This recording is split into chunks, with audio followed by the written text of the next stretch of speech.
Darling, darling, darling, there's no need to worry. It's just a couple things. Just a couple things on my brain. If it's you and another, there's no need to worry. I gotta get Wi-Fi going here. Cooperating. But Oscar, you said, Yusufa, come and meet me at this fancy hotel lobby because I want to ask you a few questions. Yes. So what do you have in mind?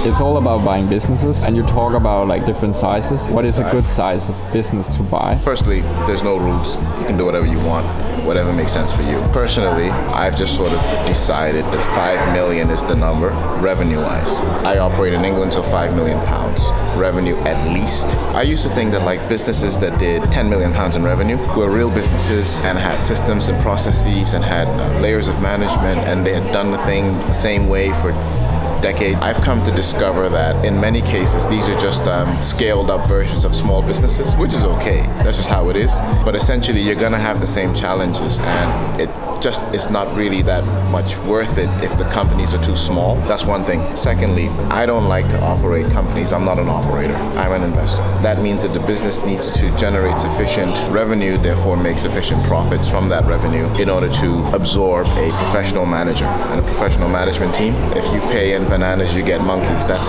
a saying I've heard somewhere. It's perhaps a bit rude, but the point is the top people are gonna demand a certain package, and it's not gonna be 25,000 pounds a year, right? They're gonna want to get paid. How do you afford that if the company doesn't generate enough profits? And if it doesn't generate enough revenues, then how can it convert revenue to profit? So I generally find that 5 million pounds is a good size where you can sort of start to absorb professional managers and take a step away. That's my preferred style. Honestly, the smallest business I bought did 2.5 million pounds at the time. The largest business by revenue that I bought did 12.5 million at the time. We bought that in December 2020. It now does 26 million pounds. So the management team has literally doubled the size of that business. I've had nothing to do with that. You buy a 12 million pound business, you double it to 26 million pounds in revenue in 3 years. You know, these are the opportunities I'm looking for, not buy $1 million revenue business. Essentially, it's a job. If half a thing breaks, I need to show up. I'm not up for that. So we bought a business called Steelway Group. So it was a group of businesses. This group was put together over literally 100 years. First company was founded in the 1860s, and it's been trading from literally the same location since the 1860s. Steelway used to be owned by the Goodyear family. So if you Goodyear tires, when you buy cars, you have these tires made from rubber, and one of the brands that's famous is called Goodyear. And the point is, when we bought this business, it's a generational, multi-generational company. It was a great business, it made money, and frankly, they had no reason to scale.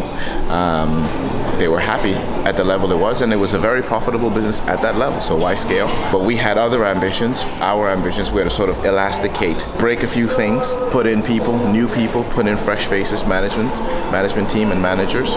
That resulted in us being able to expand our order book, having more capacity from literally the same premises. That ended up meaning that we doubled the size of the revenue. Now, there was also a bit of luck there in that the price of steel went up. What we charge for labor goes up because it's labor plus materials, and the revenue we're getting from the materials goes up. So there was a bit of luck as well. But anyway,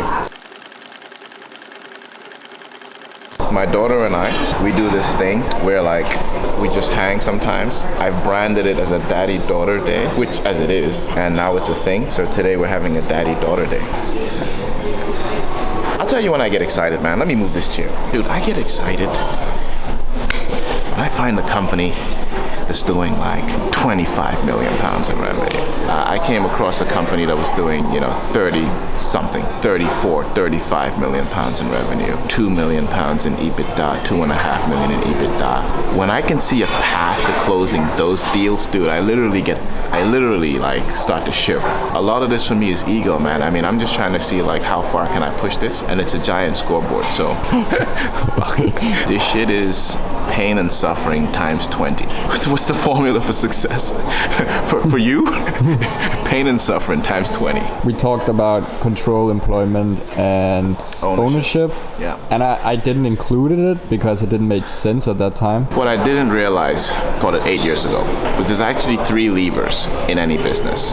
There's employment, there's ownership, and there's control.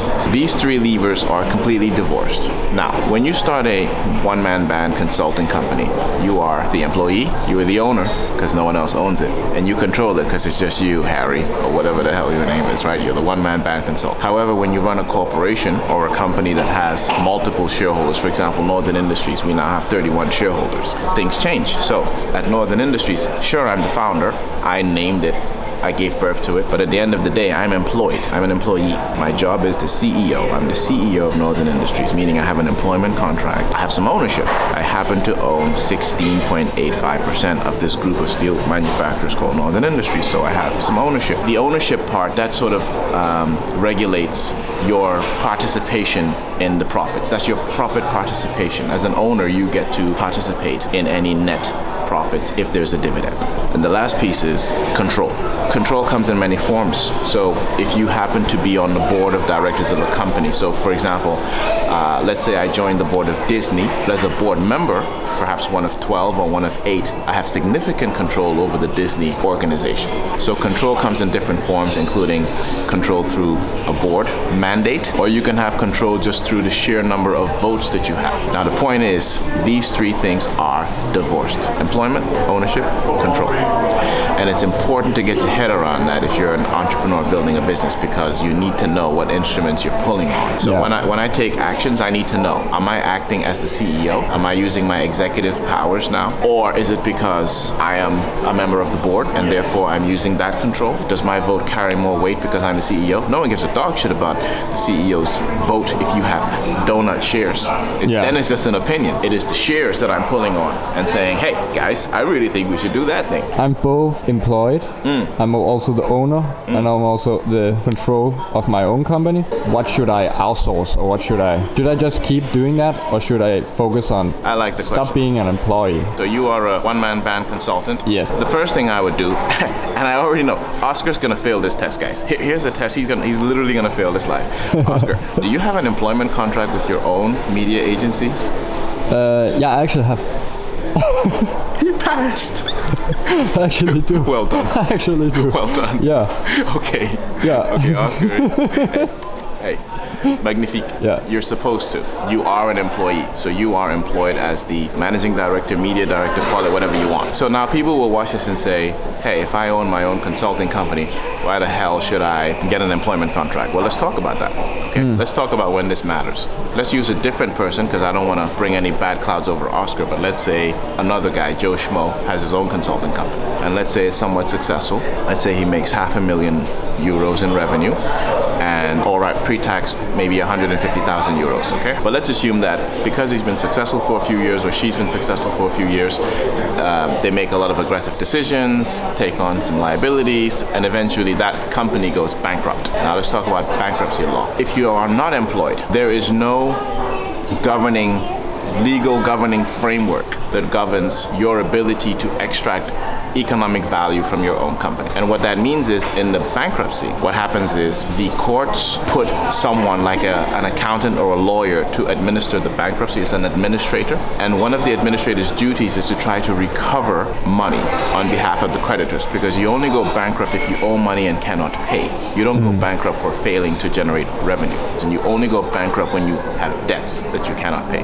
It becomes the administrator's mandate to recover on behalf of the creditors. What do they then do? They look and say, what assets does this business have? Because there are no assets, what the administrator might do is say, well, look, this company used to be profitable. We think that the manager has overpaid himself, because the manager has taken out 200,000 euros a year over the past 2, 3, 4 years. That's 600,000 euros. And we think that for that job, managing director of a small consulting company, they should have only been pulling out, call it 100,000 a year. Therefore, they now personally have to pay back 100,000 times the number of years. Now you have to defend yourself and say, actually, well, you know, that was a decent amount of money to pull out, and now you have to go back and forth with the administrators. Yeah. They put the pistol to your chest, and now you got to try to get it off your chest. Yeah. Whereas if you have a employment contract that says, hey, you are a fancy pants consultant, and your salary is €250,000 a year, and that is just in the employment employment contract governed by Danish employment laws, then what can the administrator do? Nothing, because then you fall under the employee and they cannot go after employees' wages. And I'm actually super impressed with you, Oscar, because to be frank, let's just say I was not setting up my own employment contracts until some fancy pants lawyers made me do it. So I'm leaving in 2 days. I'm gonna do New Year's in Gambia. That's gonna be a lot of fun. I'm gonna need luck, right? Because basically my flight lands at 9:45 p.m. local time. So basically 10 at night. And traffic's gonna be crazy. Take a quick shower, wear something, head out, go meet a few friends for New Year's. So with a bit of luck, I should be able to do the countdown, although let's see how that goes. And then I'm gonna be there for quite a while. Actually, it's gonna be the longest stretch I've spent in Gambia for like, honestly, a decade. I'm gonna be there for 3 weeks. Gonna be working from there, taking seller calls from there, trying to buy companies from there. Because frankly, what I do, debt equity deals, you can do most of it from anywhere in the world. Internet connection, telephone line, doesn't really matter where you are. Gonna be looking for businesses, reviewing them, looking at the financials, speaking with the business owners, making offers, and trying to push the ball down the court. It's actually not even that cold in Denmark right now. So usually I've got like this thing when I'm going to a warm country, I like it to be freezing balls in Denmark. It makes me feel nice and warm and fuzzy inside knowing I'm leaving all the Danes behind to this weather. Yeah, I mean, this is like chill mode. There's really not that much to do.